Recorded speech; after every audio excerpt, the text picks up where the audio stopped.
राष्ट्रीय महामंत्री सांसद भूपेंद्र यादव जी आपको संबोधित करेंगे।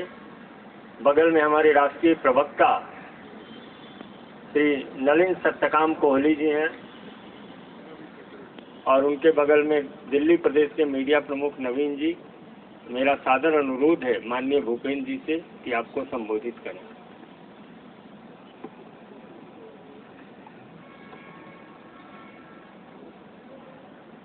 मित्रों, पूरा पिछला एक वर्ष कोविड के संक्रमण में गुजरा,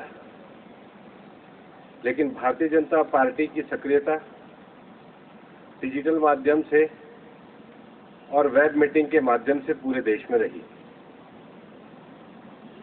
अब चूंकि स्थिति धीरे धीरे सामान्य स्तर की ओर जा रही है और परमिशन भी मिलने लगी है,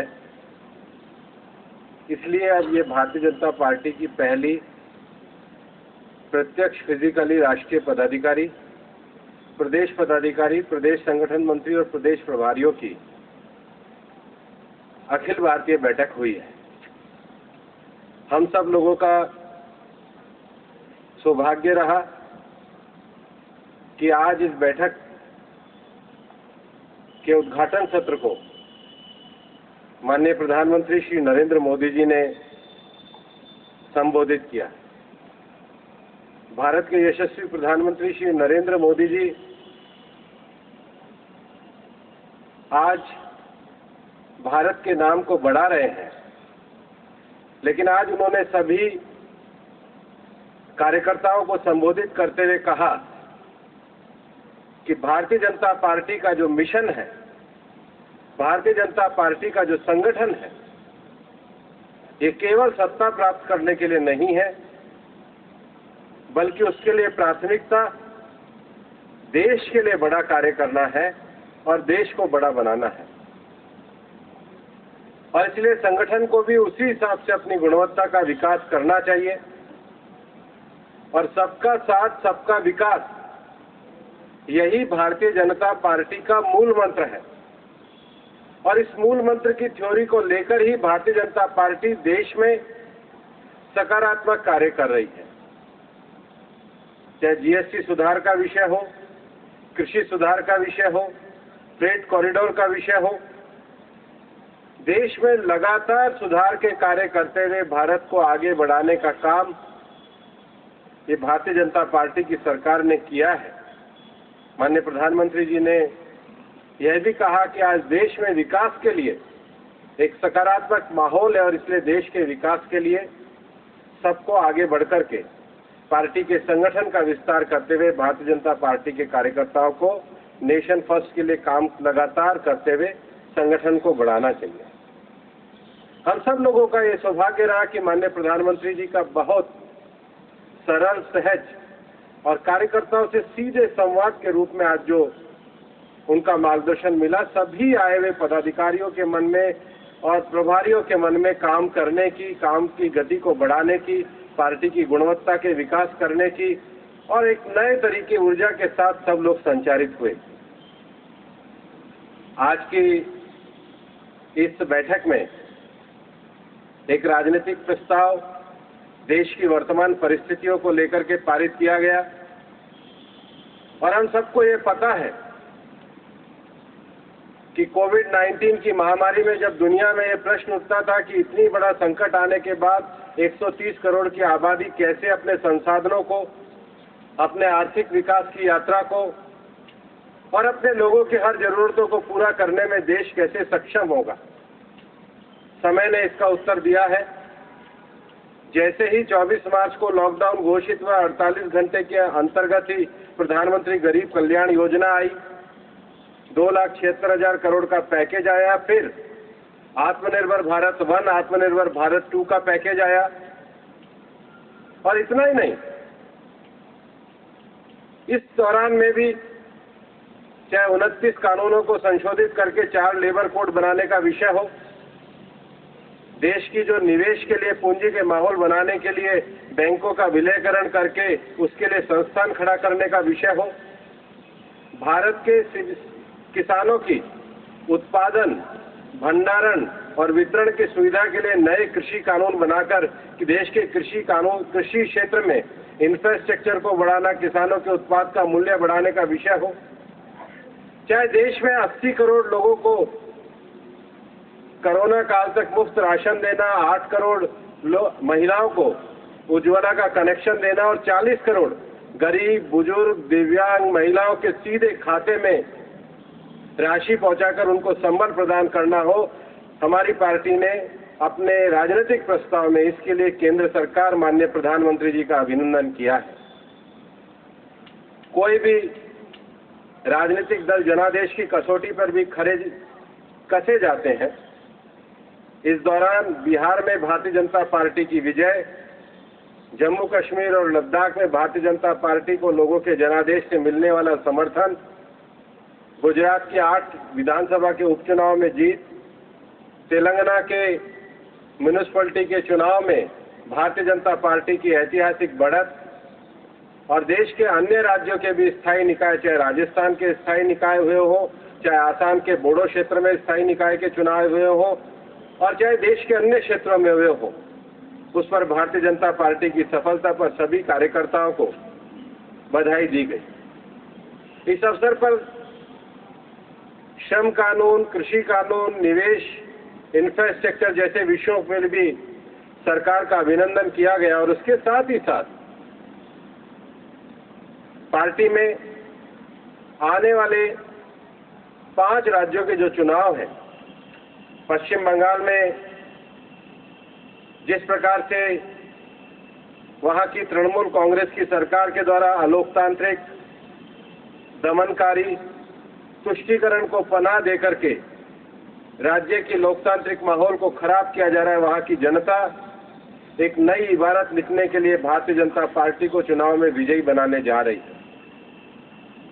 आसाम में भी पिछले 5 वर्ष में भारतीय जनता पार्टी के नेतृत्व में एनडीए की सरकार ने लोगों की भलाई के लिए, आसाम के विकास के लिए जो ऐतिहासिक कार्य किया, उसके लिए भी आसाम में भारतीय जनता पार्टी के नेतृत्व में एनडीए को पुनः बहुमत मिलने वाला है। पुडुचेरी में भी भारतीय जनता पार्टी के समर्थन में वृद्धि हुई है और निश्चित रूप से पुडुचेरी में भी इस बार एनडीए की सरकार बनने जा रही है।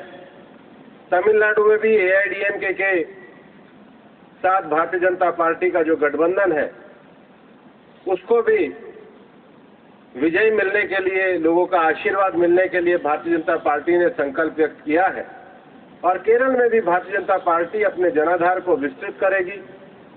केरल में 2 ध्रुवों में बटी हुई जो राजनीति है, उसमें भारतीय जनता पार्टी एक मजबूत तीसरे स्तंभ के रूप में उभरेगी, ऐसा विश्वास हमने अपने आज के राजनीतिक प्रस्ताव में व्यक्त किया है।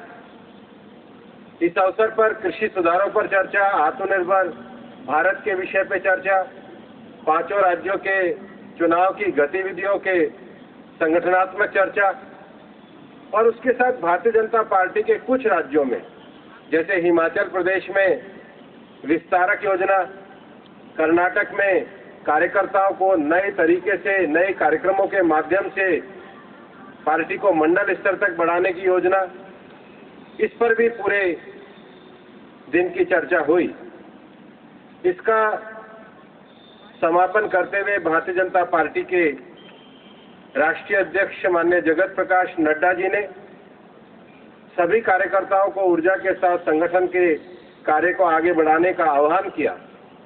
उन्होंने पार्टी के सभी कार्यकर्ताओं को यह आह्वान भी किया कि आत्मनिर्भर भारत के लिए देश भर में पार्टी व्यापक अभियान चलाए, जिसके अंतर्गत वोकल फॉर लोकल का अभियान, अपने घरों में स्वदेशी उत्पाद को बढ़ाने का संकल्प लेने का आह्वान, स्टार्टअप के लिए युवाओं में जागरूकता का अभियान और देश में जो फार्मर प्रोड्यूस ऑर्गेनाइजेशन का विषय है, वंधन का विषय है, उन विषयों पर भी भारतीय जनता पार्टी के कार्यकर्ता देश भर में किसानों के बीच में फार्मर प्रोड्यूस ऑर्गेनाइजेशन के बनाने के विषय को उनको सहयोग देते हुए वंधन के अभियान में ट्राइबल क्षेत्र के लोगों की आजीविका के बढ़ाने के विषयों को अभियान के रूप में अपने हाथ में लेने वाले हैं।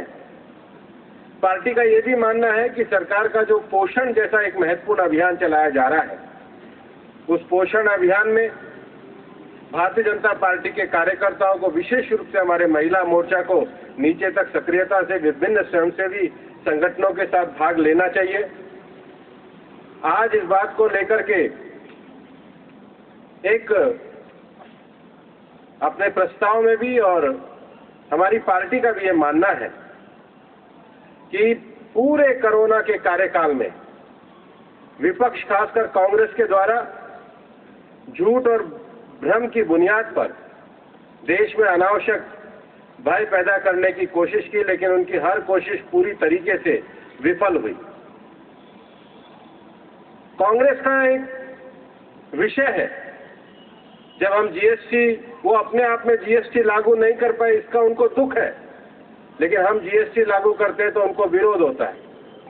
वो अपने संकल्प पत्र में एपीएमसी से लेकर के कृषि में सुधारों की बात करते हैं। उनकी सरकार के समय में, मनमोहन सिंह जी के समय में कमेटी की रिपोर्ट आती है, लेकिन हम एपीएमसी को साथ रखते हुए किसानों को एक वैकल्पिक मार्ग देने के लिए बड़ा सुधार करते हैं तो कांग्रेस विरोध करती है। हम राम मंदिर बनाने की बात करते हैं तो हमारे खिलाफ तरह तरह के प्रश्न उठाते हैं। आज राम मंदिर बनने जा रहा है तो कांग्रेस के लोग चुप हैं। 370 जैसे विषय पे, राष्ट्रीय एकता के विषय को हमने आगे बढ़ाया है, और हर विषय में छींटाकशी करना, लोगों के स्वास्थ्य के साथ खिलवाड़ करने की बातें करना, वैक्सीन आई तो उसका भी विरोध। मानो विरोध के पूर्वाग्रह से पूरी तरीके से विपक्ष और खासकर से कांग्रेस ग्रसित हो चुकी है। हमें लगता है कि वो विरोध के ग्रहण में कहीं ना कहीं अंधियारे में चले गए हैं। और मैं ये कहना चाहूंगा, और विशेष रूप से आज सभी कार्यकर्ता जो देश भर से आए, सब लोगों के मन में एक ही विश्वास था कि कोरोना के इस कार्यकाल में प्रधानमंत्री नरेंद्र मोदी जी के नेतृत्व में सरकार ने मानवता की सेवा के लिए जितने भी कदम उठाए उनको अमल में लाने का काम किया। और भारतीय जनता पार्टी के कार्यकर्ता माननीय प्रधानमंत्री जी के संबोधन को सुनकर इस बात के लिए संकल्पित है कि सेवा ही संगठन को आगे बढ़ाते हुए पार्टी अपने संगठन का पूरा विस्तार करेगी। जो अभियान माननीय राष्ट्रीय अध्यक्ष जी ने आत्मनिर्भरता के लिए दिया उनको करेगी। 6 अप्रैल को पार्टी पूरे देश भर में अपनी स्थापना दिवस में इस कार्यक्रम को करेगी। 14 अप्रैल को बाबा साहब अम्बेडकर की जयंती के अवसर पर पार्टी इस पूरे संदेश को हर बूथ और हर मंडल तक लेकर के जाएगी। और यह जो पार्टी की आज हमारी राष्ट्रीय स्तर के पदाधिकारियों की बैठक हुई है, आने वाले 15 दिन में प्रदेश स्तर पे, जिला स्तर पे और मंडल स्तर तक ये प्रस्ताव और विषय को लेकर के भारतीय जनता पार्टी पूरी मजबूती के साथ अपने काम को आगे बढ़ाएगी। कोई प्रश्न हो तो आप। सर, भाजपा अपने हर इम्पोर्टेंट मीटिंग में आम जनता से जुड़े हुए मामलों को जरूर डिस्कस करती है। इस बार फ्यूल के प्राइसेस और कुकिंग गैस के प्राइसेस ये हर इंडियन को टच कर रहे हैं। क्या इस मामले पर भी चर्चा हुई? सभी मामलों में चर्चा हुई है, उसका जो सारांश है मैंने आपको बता दिया। तो रेजोल्यूशन, ड्राफ्ट टेम्पल और 370 भी रेजोल्यूशन का पार्ट है। वह तो एक ऐसा विषय है जो पूरा हो गया है, तो वो तो सब लोगों का, हमारा तो ये पूछना है विपक्ष के लोग कहाँ चुप है। क्या केवल सर एक राजनीतिक प्रस्ताव भी आया? जी बोलिए जोर से। केवल एक राजनीतिक प्रस्ताव? एक प्रस्ताव है, उस प्रस्ताव के अंतर्गत कोविड का विषय है, पार्टी के विजय का विषय है, श्रम कानून, कृषि सुधार, पूंजी निवेश को लेकर सरकार के द्वारा जो सुधारात्मक विषय उठाए हैं उनका विषय है। समग्र रूप से एक ही प्रस्ताव है। कुछ ही समय में संजय मयूख जी आपको उपलब्ध करा देंगे। ये जो प्रस्ताव है, भारतीय जनता पार्टी के उपाध्यक्ष श्री रमन सिंह जी ने प्रस्ताव रखा और इसके समर्थन में भारतीय जनता पार्टी के हरियाणा के अध्यक्ष श्री ओम प्रकाश धनखड़ जी ने इसको समर्थन के में अपना प्रस्ताव रखा और बाद में सभी कार्यकर्ताओं ने सुझाव दिए और सबके सुझावों को संग्रहित करके ये प्रस्ताव आपके लिए भी प्रकाशनार्थ दिया जा रहा है, जिसका सारांश में विषय मैंने आपको बताया। भूपेन जी, मैं ये जानना चाहता हूँ कि प्रधानमंत्री का जब उद्बोधन हुआ था उस दौरान पश्चिम बंगाल को लेकर भी चर्चा हुई थी, जैसा कि आपने कहा कि पश्चिम बंगाल में अलोकतांत्रिक तरीके से टीएमसी नहीं, ये प्रस्ताव का विषय। प्रधानमंत्री जी के संबोधन का विषय नहीं है। तो पश्चिम बंगाल को लेकर क्या कुछ बातें हुई है? प्रस्ताव में जो विषय आया है वो मैंने आपके सामने रखा, प्रस्ताव में जो लिखा है वो पढ़ा, वो माननीय प्रधानमंत्री जी के संबोधन। सरकार बनाने को लेकर आप लोगों ने बोला कि सरकार बनाने को लेकर हम पूरी तरीके से संकल्पित है। 200 से ज्यादा सीटें भारतीय जनता पार्टी जीतेगी। और ऐसा ही विषय पश्चिम बंगाल की तरफ से रिपोर्टिंग करते समय मुकुल राय जी ने भी रखा, क्योंकि 5 राज्यों के जो चुनाव प्रभारी है उन्होंने उनके राज्यों में चुनाव की तैयारियों का विषय रखा। और कोई प्रश्न? बहुत बहुत धन्यवाद।